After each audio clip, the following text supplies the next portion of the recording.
Let's be clear. A hostile relationship with China will make Americans less safe, not more safe. It could lead to an expensive arms race, the decoupling of the two largest economies in the world, the loss of cultural and student exchanges, maybe even war. And perhaps most importantly, it will lead to failure to deal with the global threats that affect all of us. Even if Washington says it does not want a Cold War with China, the over-the-top rhetoric and the constant China bashing makes that confrontation all the more likely. But there's more.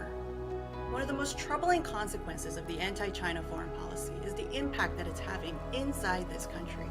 The continual naming and blaming of China as a bad actor on seemingly every front, as the source of all of America's problems, cultivates real fear and insecurity among Americans. And it directly fuels violence against Americans of Asian descent. From physical attacks to outright murder, evidence of violent racism fueled by our anti-China rhetoric is alarming. It means that the aggressive rhetoric boomerangs back, that people who look like me are also deemed a threat. We're also considered the problem. If we pursue an unjustified foreign policy that not only makes war more likely, but also fuels racism at home, that is making all of us less safe, not just Asian Americans.